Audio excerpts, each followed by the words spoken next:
ಹಾಂ ಬರ್ತೀನಿ ನಾನು. ಅಲ್ಲೇ ಇರಲಿ, ನಾನು ಬಂದು ಎತ್ಕೊಳ್ತೀನಿ. ಅಲ್ಲೇ ಸೈಡಲ್ಲಿ ಈಗ ಬಂದುಬಿಡಿ. ಇಲ್ಲ ಏನು ಮಾಡ್ತಾಯಿದ್ದೀನಿ?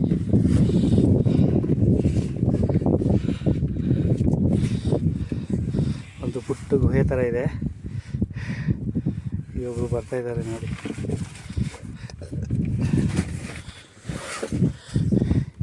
ಇಷ್ಟು ಪುಟ್ಟ ಜಾಗದಿಂದ ಬರ್ತಾ ಇದ್ದಾರೆ ಆಚೆ.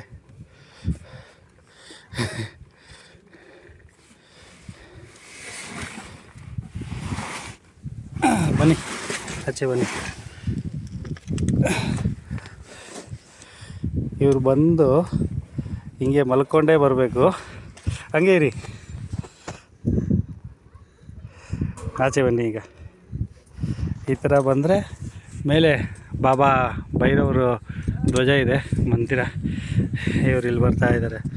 ಇಲ್ಲಿಂದ ಬಂದಿದ್ದ ತಕ್ಷಣವೇ ಒಂದು ಅದ್ಭುತ ಇದೆ ನೋಡಿ ನಿಮಗೆ. ಸೂರ್ಯೋದಯ ಆಗ್ತಾಯಿದೆ. ಗುರು ದತ್ತರ ಪಾದಕ ಮಂದಿರ.